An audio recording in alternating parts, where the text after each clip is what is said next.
Hi, welcome to my channel. Please subscribe this channel before going to details. In the context of Narendra Modi ji, the Honorable Prime Minister of India went for a visit of Cyprus, just 8 lakh populated country, a small country, less than one of our Indian towns, of even not half of a cities like Lucknow. This such a 8 lakh populated country, Cyprus. So why Narendra Modi has visited Cyprus? So this point was discussed in national media now. Especially this was triggered by Congress leader Jairam Ramesh. The Cyprus independent movements was taken place earlier with the help of Jawaharlal Nehru and all this he was written. Before going to the details, we need to understand whenever Narendra Modi goes to a foreign country. So far he visited 74 countries since ever he became Prime Minister of India since 2014. And this is 90th foreign trip. When the person who went to 74 countries, the person who visited 90 times to a foreign state or foreign country, still the question remains a $1 million question, that why Narendra Modi has not visited not a single time to Manipur after the violence. You know that the Manipur violence has claimed many lives. 258 people were killed officially in the violence. 181 people were killed unofficially in the Manipur violence. In total, 439 people were killed in the Manipur violence. But why Narendra Modi has not visited there? Okay, let's assume that it is a reservation kind of conflict only. It doesn't matter because it is a small tribal state, so that's why you neglect. The Prime Minister visited 90 countries and why he has not a single time went to one small state like Manipur.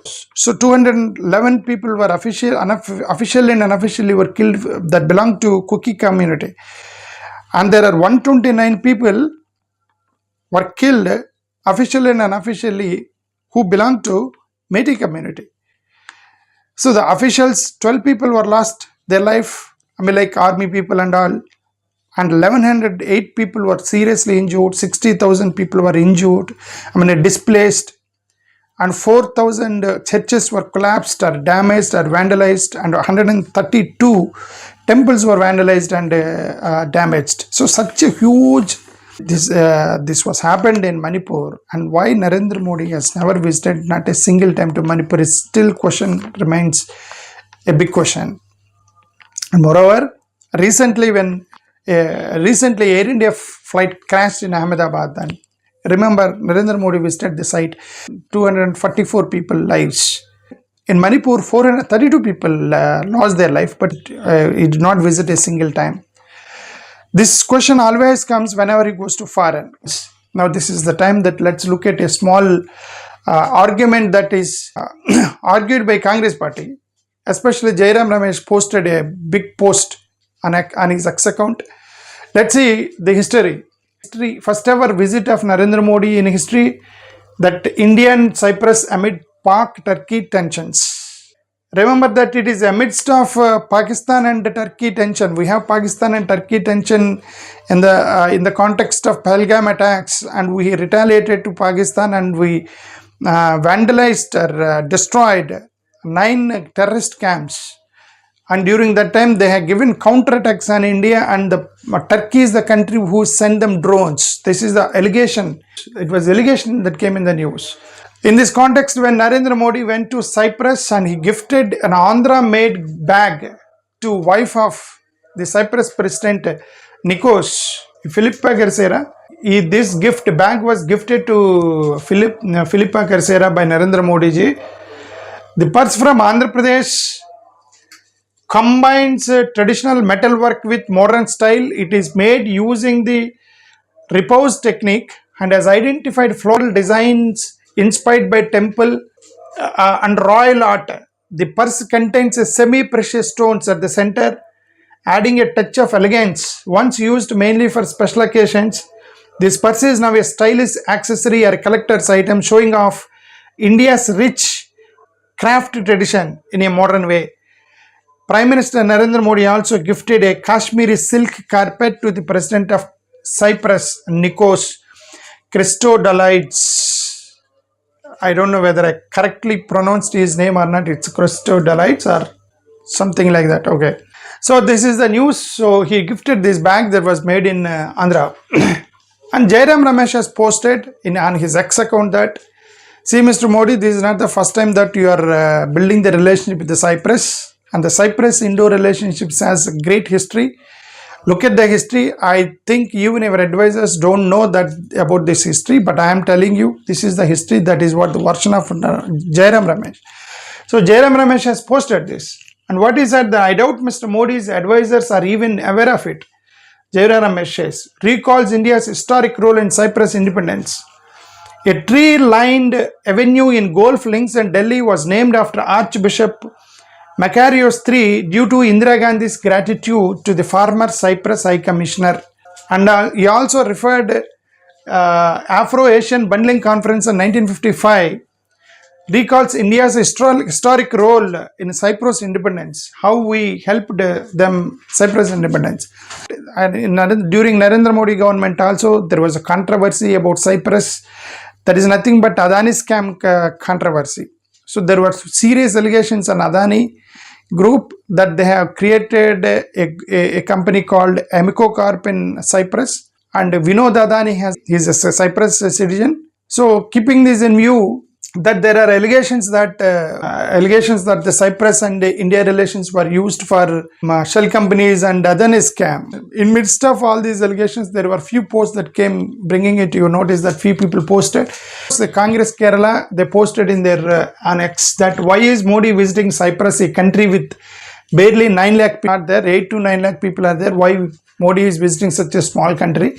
Vinod Adani holds a Cyprus citizenship, and Cyprus is a tax haven. Hope part of the loot is being parked there. So this is what Kerala Congress has posted. And the Congress Kerala also attached a newspaper headlines, that is in Indian Express. Vinod Adani among 66 Indians who got Cyprus golden passport, reports the Indian Express. There is another person called Pratap. He says that since 2014, India's foreign policy has been just public relations, PR. Sell our leverage, kneel for medals, smile for the cameras. The nation bleeds and Modi smiles. This is one person has told his opinion on X. Other post, there is somebody called Muhammad Fuzali Ahmad. He posted all this thing. Muhammad is going to Cyprus, a country. The population, one-fourth of our Ajamgar, a palace-like ship worth 8,500 crores. Those total area is less than Lucknow. What is going to gain from this visit? He is wasting the tax of the countrymen and looting the money. 82 crore people in India are surviving on government ration. There is extreme poverty and hunger in India. There are no medicines in hospitals. Children are victims of malnutrition. There are good schools or colleges. Where unemployment is creating day by day, inflation is rampant, farmers are in misery, 90% of people are crying for help.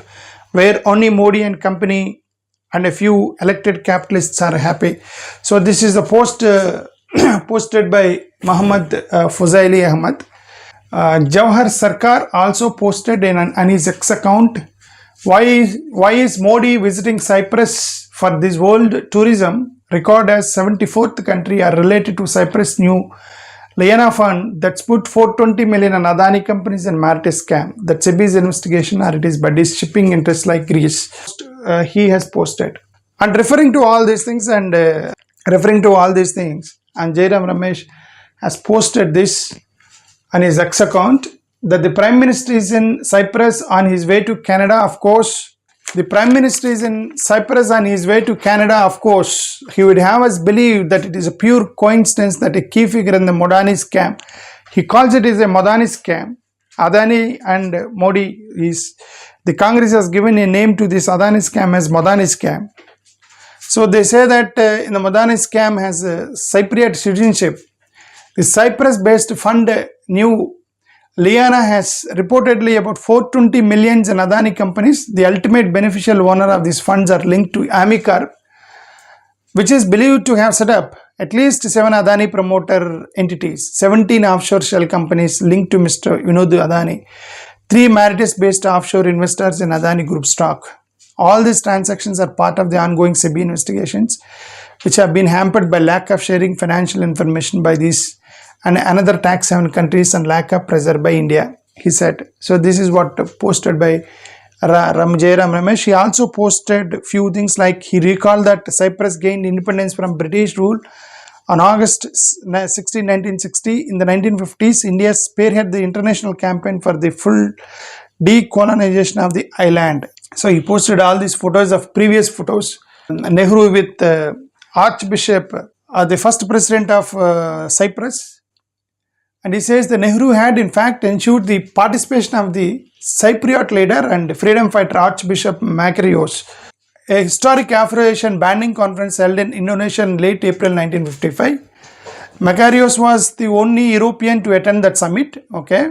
2 years later, V.K. Krishna Menon had created a stir at the United Nations in New York by introducing a resolution on Cyprus, and by his impassioned speech, page 1 of the New York Times had carried news of this resolution prominently, said Jairam Ramesh. The Congress leader also mentioned that the charismatic Archbishop, who became the first president of the Cypriot Republic himself, was to visit New Delhi in November 1962. So, this is what he spoke. He spent 2 weeks in India. When Nehru died, public holiday and a day of mourning was announced on May 27, 1967. Now, what he says that when Nehru died, the Cyprus has declared holiday in their country. That's what he says. That in the early 1980s, a busy and scenic road in the Gulf links locality of our capital came to be named after Archbishop. Although the signage splits the two votes, he said.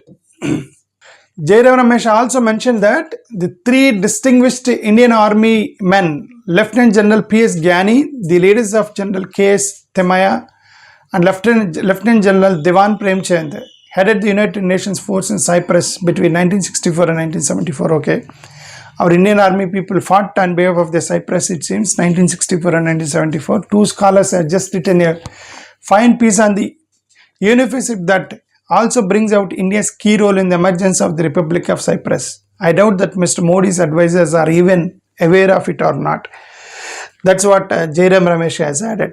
In this context of today's geopolitics, it is worthwhile to recall that India's championing of the independent Cyprus is the 1950s and thereafter became a sore point in our bilateral relations with Turkey. That's what Ramesh has said.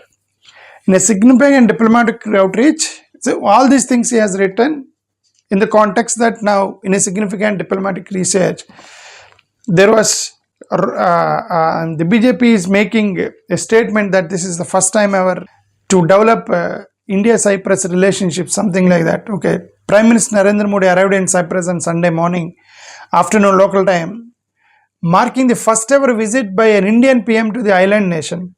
The BJP is saying that is first ever Indian Prime Minister's visit to an island nation in Cyprus. Ramesh says the history they don't know. The visit is seen as an important stopover instead of this G7 summit in Canada and reflection of India's renewed focus on strengthening its tie with European partners. This is what BJP claimed. Ultimately, the Jairam Ramesh, the Congress says that even advisors of Narendra Modi don't know that we have a rich history by Congress leaders, especially Jawaharlal Nehru and Indira Gandhi, who built the relationship with Cyprus and their leaders. This is what they mean to say. Thank you. Namaskar.